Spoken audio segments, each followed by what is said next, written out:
Well, hello everyone. Dan Hurd with Dan Hurd Prospecting here. Welcome back to my channel. And if you're new, welcome. I hope to earn your subscription today.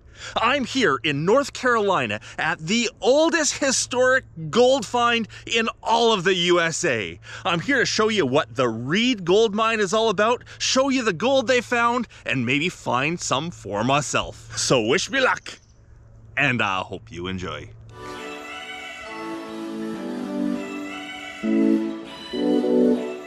So if you're familiar with me and my channel, you're probably saying, Dan, what the heck are you doing in North Carolina? You're from British Columbia, Canada. Well, I'm down in the area doing a video, a collaboration video with another YouTuber, when I found out that I'm right at the most historic gold find of the United States. So I said to myself, well, I'm here, I better document this adventure and explain what this Reed Gold Mine is all about.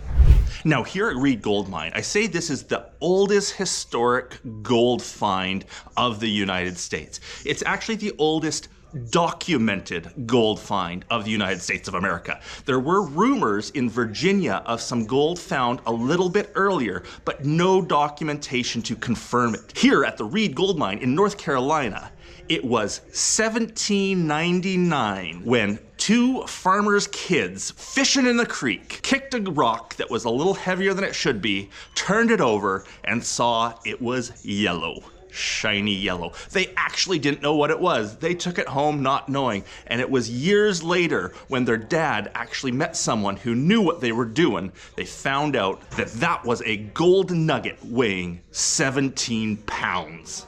Now, unfortunately, that farmer got duped a little bit because that person who told him it was actually gold let him set the price. And he didn't know what gold was worth at all. He just grabbed some random number that was like a month's worth of his wages and said, that's how much I want for it, and sold it off for like 1/100th of what it was actually worth. Now, you would think that's a terrible thing for that farmer. But in fact, knowing that he had gold on his farm made him millions, because he was able to go back and start finding more. And boy, did he find more. Here is a bunch of gold from the North Carolina area. Apparently not much from the Reed mine is here, but this is local mines or local gold from the North Carolina area. Beautiful stuff. And here's some gold from this area itself. The Linker nugget, I assume, comes from the Linker adit. And yes, that does look like a hard rock nugget. Now, over the next 100 years, the farmer decided to do a lot of work on the property to find the gold. And for the first little bit, they were just placer mining, finding the loose gold in the creek known as Little Meadow Creek. And for years, they were pulling out lots of placer gold, lots of nuggets, lots of flakes, lots of gold. But as the years went on and the placer miners were finding less and less gold, they were also discovering gold near the bottom that was still connected to quartz. And because they didn't realize it to start with, they found out later that the source of the gold was right there beneath their feet in quartz veins.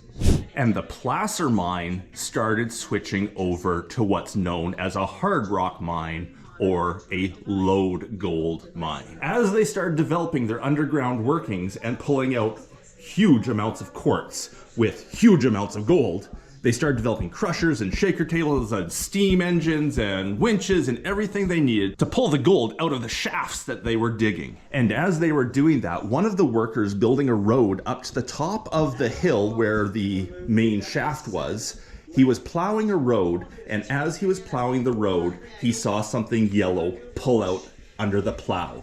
It was in 1896 where the workers of the Reed Gold Mine plowed up a 23-pound gold nugget. And luckily at the time they had the foresight to make a plaster mold of that nugget, so even up to today we can see what it looked like. And in today's value, if you were to sell just the gold itself, not about the nugget value or anything like that, the gold alone in 23 pounds is worth over $500,000. Although a nugget that size found today would sell for double that easily.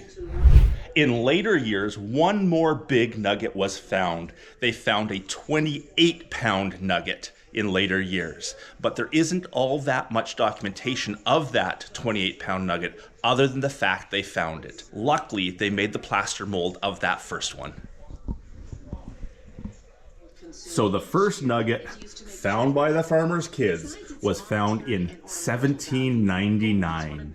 The second big nugget was found almost 100 years later in 1896. And the third big nugget was found just a decade later. I think it was like 1903 or something like that, that 28-pounder was found. As I said, there's not so much information on that last big nugget. But since then, other than those nuggets they're finding in the creek, nothing huge significant like that was found free.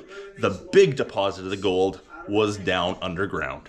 Now, so far I've been telling this whole story while wandering around the museum here at Reed Gold Mine, which is a great display of mining technology. They take you through everything, every step of the process of how they found gold here. Not only do they have this indoor museum, they also have the outdoor adventure where you can go and pan your own gold, walk through the mine, see what it was like 200 years ago when they were mining. Let's go out and have a look at that. Now, right now, there's a school group over at the gold panning area, so I'm gonna let them have their fun in peace. I'll show you that a little later, but let's go and check out the actual underground workings. Oh, first, we have to cross Little Meadow Creek. This is the creek where it all started. And the rumors are the nugget, that first 17-pound nugget found by those kids, was right around this bridge somewhere, right here. And as you can see today, the creek is mostly dry. It's the dry season here. And if you look into the forest around here, you see that there's divots everywhere. This place has been hammered hard, and I mean really hard, looking for more big nuggets. All around the original find you see placer workings. Now, this is a historic site now. It has been closed down to mining. I actually have special permits to be here today filming, and part of those permits is to let me down into the creek to do a little bit of panning with minimal disturbing of the ground and see if I can find some Reed gold for myself. Now you see all these pits through the forest here? These are later placer pits. Back in the 1800s, this place would have been basically stripped. They would have taken everything down to bedrock. No inch of this soil will have been undisturbed. Later on, people going back and redisturbing the land is looking for things that those original miners missed. But any one of these historic sites that have huge gold discoveries, those historic miners didn't leave anything behind. Okay, they may have missed a piece or two, but they were good at getting everything. Nowadays, you'd be lucky to find a speck or two around here, which I hope to do a little later. Now, here at Reed Gold Mine, this historic site, they've made one of the main adits, the linker adit, safe for public to enter. They've made sure the shoring is perfect, made sure it's safe, made sure the ground is stable, put all the safety requirements in place so the public can actually enter in to one of the adits. And as you can see, I'm taking you for a tour. This is the linker adit. Going for a walk underground. And you see any openings like this where they've removed ore, this is known as a stope. A stope is a section of the gold mine where ore has been removed. And you can see why they stoped out this little spot. That is a huge, huge quartz vein. And as I said earlier, they didn't know it to start with, but later on they found out that the quartz was the host of that placer gold they were finding in the creek. Now, this is a very, very small stope. They took out a bunch of material here, probably took it and tested it and found this had no gold in it. So they continued on looking for the actual mother lode deposit. And you can see there are quartz veins everywhere.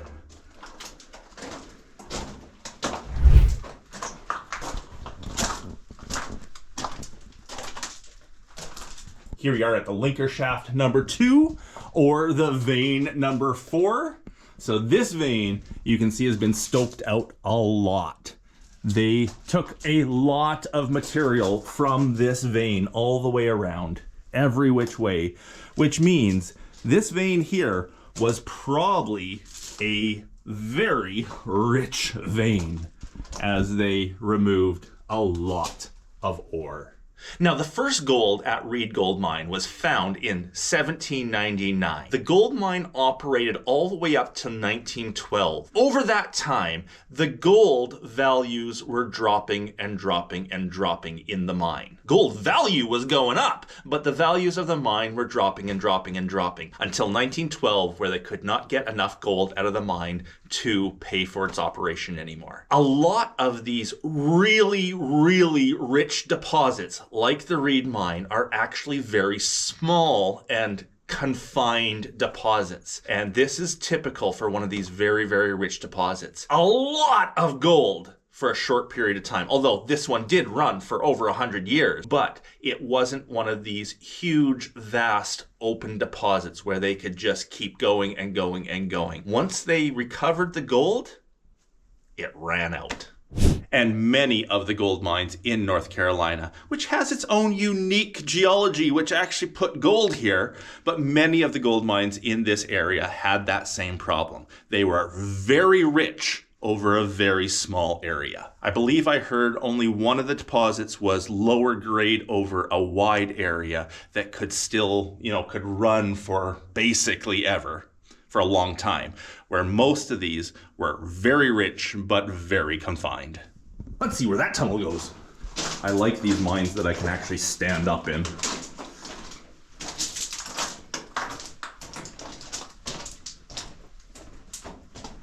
Here's another vein that they were removing material from, another stope here. And in here they have one of the pneumatic drills they would have been using to drill and blast out the ore. The gallery. I'm not sure what the gallery is. Maybe it was the name of this deposit right here. Maybe they called this the gallery. The Morgan shaft. If you see something that says shaft, it means it is a passageway up to the surface where they would have winched the ore up through a head frame up there and taken it to the surface for sorting and crushing. And this looks to be another great little, oh no, there's an actual tunnel going down that way. Ore carts, but this does look like a bit of a stope here underneath the shaft. But it looks like they were actually getting more ore from out that way somewhere. Looks like we're able to go up to another level here.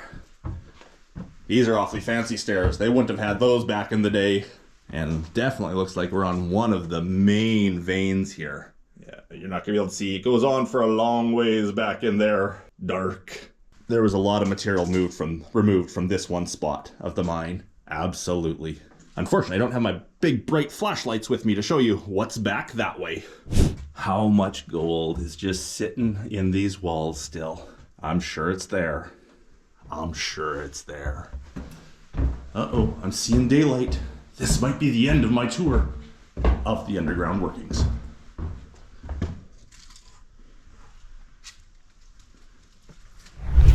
And here is the head frame. If I can sort of calculate my distances from the exit to that head frame, I would say that's, oh yes, there it is.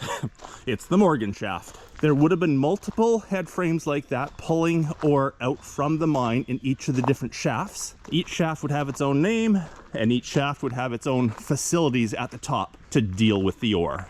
And up here is one of the first processing facilities. This smokestack here would have been from one of the boilers that was used to run the steam engines that ran the winches, the hammers, the drills, everything that they needed power for down below. They weren't using electrical power down there, they were using steam power. And there would have been a really big boiler right here, boiling water, and the smokestack would have been getting rid of the coal smoke up into the air. I assume they were using coal to fire the boilers. And this is the base of one of the crushers. I think I showed a picture earlier on in the video of the crushers with the wheels in place. Two wheels that run around in a circle to crush the ore down. And this looks like it's probably one of the early processing facilities up here. They probably would have had a jaw crusher at the beginning, a stamp mill, and then the Chilean mills. And the rocks would go from big boulders to fist-sized rocks to rubble into the mill to be made into powder. The Chilean mill here would have just crushed the rocks right down to powder before it got processed over a shaker table to recover the gold. And here is one of the shafts that we didn't see from below. This is known as the engine shaft, and it was blocked off when we were walking down below because this one has actually sloughed in. You can see a little bit of the entrance down there still, but in general, this one is collapsed in and there's nothing down below to see. So this was one of those passageways down below that was barred off. And here at the Reed Gold Mine, they actually have resurrected, reconstructed, made a usable stamp mill down that way somewhere. The restored stamp mill is one of the originals. I believe they had a 50 stamp mill down here, and they took off the final 10 stamps and restored them and made them into a working condition. And they would have had many of these Chilean mills on site. And they do wear out, so they will have parts and pieces of worn out mills as well. Apparently, the historic site here is trying to restore one of them to working condition so they can actually go and show a Chilean mill in action. And as I said, they only restored 10 of the 50 stamps of the stamp mill to get back into working order. And up here is the parts graveyard where they have parts and pieces of the other 50 stamps. This is how they crushed the stone back in the day. Those great big hammers would move up and down and smash the stone, known as a stamp mill. Never been to the east coast of the USA before. This is beautiful out here. Absolutely love North Carolina. Nice temperate climate. I assume it gets really warm in the summer, but right now it's really nice temperature. Beautiful forests, great smell to the air, blue skies. Absolutely love it here in North Carolina. Now the story right here is a mine like this needs a heck of a lot of wood for timbering up the mines, for building the buildings, for firing things, everything. They need a lot of wood. And they had a complete sawmill built on this hill here. And after they built the sawmill, they found that right underneath the sawmill was ore. So they built an adit, the sawmill adit, that went straight underneath the sawmill to remove the ore. And here is the reconstructed stamp mill, the mill building. Now, it's closed right now. They haven't opened it yet. The historic site manager told me that when I was ready, he would come down, unlock it, and give me a tour through. Right now, it's a working stamp mill. They actually have it so you can fire it up, turn it on, and stamp rocks. But they're upgrading some of the safety equipment inside. And so for right now, it's closed up. But the manager said he would take me through on a special tour. And here is Little Meadow Creek, where it all started. This little stagnant body of water, a low spot in the creek that is actually pooled up because the creek is basically dry at the moment. But this is where the placer gold was found that started the whole mine. And part of the permits I have for filming today allows me to take my pan down into that water. Well, maybe not that water. I'll go somewhere that's shallower and do a pan or two, not very much, not causing any damage to the historic site, but I'm going to take a pan or two until I can find myself a piece or two of Reed Gold Mine gold, the most historic gold in all of the USA. They're very proud here at Reed Gold Mine to say that they were 50 years before California's find of gold.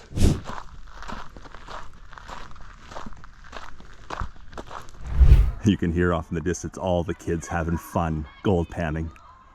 Love it. Well, I think it's time that I go find myself a gold pan, jump in that creek, and see if I can find a piece of gold, and then explain a little bit about panning here and what you might expect to find in some future videos.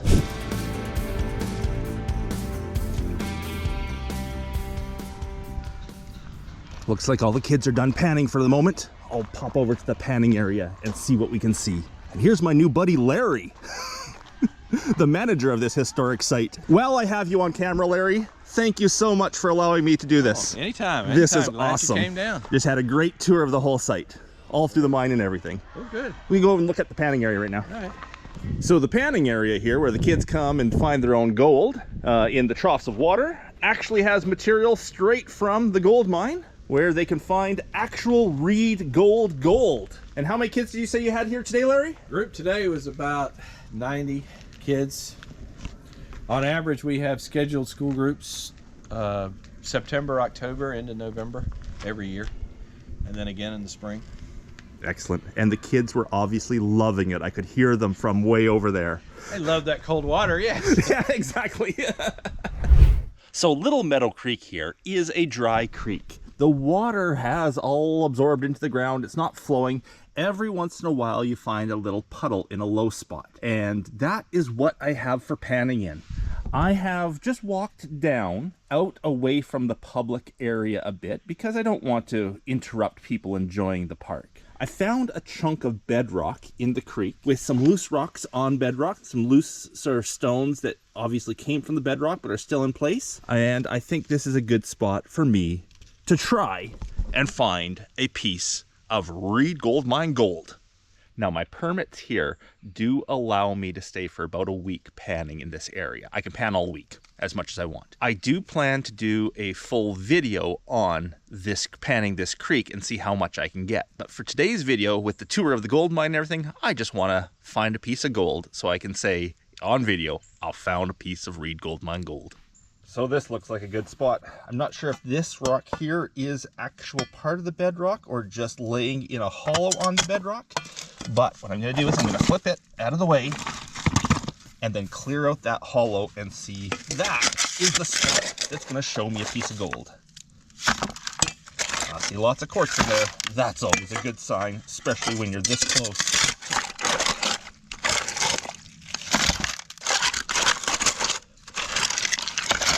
Well, it's not quite a full pan, but let's see what that amount will show me.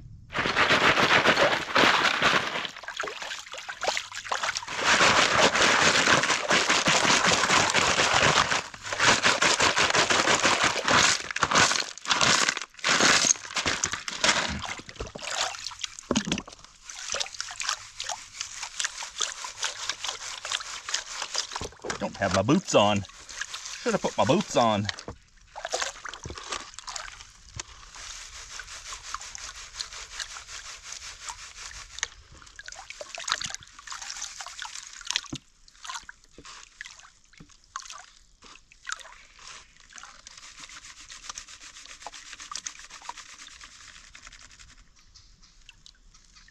Well, let's see. And the first pan from Reed Gold Mine shows no gold. Some nice quartz in the tailings, though, or in the classifier, the oversized stuff. I'm kind of disappointed I didn't find gold in the first pan, but I'm not surprised I didn't find gold. These old historic sites were hammered so hard and so long trying to extract every last little bit of gold out of them that it's not shocking that many areas of this creek might be completely barren. I'm gonna go and do however many pans it takes. I'm not gonna do them all on camera here, but I'm gonna go do a whole bunch of pans and see if I can find a piece of gold to show you on camera. So, does pan 2 have it? Let's find out. Let's check this out. There it is, Reed Mine gold. Let's get the close-up on that. And there you go. In the second pan, I had, what is that? 1, 2, 3, 4, 5, 6, 7, 8, 9, maybe 10 pieces of gold. The reason there was none in the first and 10 in the second, I just had to get to the bottom of my crevice. At the bottom sat the gold. And this is typical for placer gold right beside a hard rock mine. It's angular, jagged, doesn't look river run at all because it is fresh out of the rock. Beautiful stuff. Should have no problem finding lots of gold here. Well, that's frickin' awesome. I got Reed gold. Now, I'm gonna stop gold panning right there because I wanna save the good gold for the full video. Let's go check out that stamp mill now. And here we go, inside the stamp mill. This is a 10 stamp mill, but originally it was a 50 stamp. They've only restored 10 of them into the working condition. So the process here is they would have a big jaw crusher on the outside of the building or somewhere in front of the big hammer mills here, the big stamp mill, and they would break down the rocks into like fist-sized pieces. Then they would feed those fist-sized pieces into the great big stamps, which hammer up and down and pulverize the rock. Now, they can't run it for me today because they are restoring this right now. They're doing some upgrades, but once these hammers were hammering up and down, then the powdered rock would come out, flow over the first table, and they used mercury on these tables, correct? That's correct. These are copper plates. They would be lined with mercury so that as the solution comes out, the slurry comes out of the stamps and onto here, loose gold would then be bonded to the mercury, the amalgam, and to collect it here. But if by chance it missed, down through the hole, and then the concentrating table, which is basically a large flat pan, as it operates side to side, the lighter material works its way across the ridges and out. The gold and the iron would form their lines down the edges of the ridges all the way to the corner. I'm sure if you watch my channel, you will have seen more modern shaker tables in action because I use them all the time with Jason from Mount Baker Mining and Metal. Mercury we don't use anymore because of its poisonous qualities and its environmental effects. It's something they did back in the day, but we've learned we don't use mercury anymore to capture gold. Everything was powered here in the day with steam? Everything was, yeah, by when the Kelly family took over the property in 1895 and looking to modernize the mine, they did improve the machine house and the boiler that was already in existence, and most of the steam engines, steam pumps and all were used to operate the mine. So they would have several boilers around the property and 10 stamps out. So this is the original 50 stamp mill. That's the original 50 stamp mill. And just one of these sections now sits behind us. Yeah, one 10 stamp section. There was originally a total of 50 stamps in the mill there at the Coggins mine, and was a very similar designed mill to what was here originally. So they were able to acquire it, bring it here, rebuild it, which mainly was rebuilding the wooden structure and putting all the metal parts back in place. And this has basically been in operation here at Reed Gold Mine on and off since the early 90s. Awesome. Now this is great, they've got this old stamp mill up and running, but this is old technology. Modern day technology, this has been replaced with flail mills, impact mills, cone mills, and other more modern ways of actually crushing the ore and getting it down in size. But back in the 1800s, this was modern technology. This was state of the art. Now, if you want to know why I'm in North Carolina at Reed Gold Mine, you're going to have to go and check out Mr. Beast's channel. I'll leave a link to the video below, and it'll all become crystal clear. Well, what an awesome day at the Reed Gold Mine. I had so much fun checking things out, playing around the creek, just enjoying life out here. If you want more information about the Reed Gold Mine, I will leave a link to their website below. Hope you're all having a great day. If you enjoyed the video, please leave me that thumbs up. If I haven't earned your subscription yet, I hope I earned it today. And a big thanks to everyone, especially my patrons. Hopefully you're all having a great day. And until the next one, bye.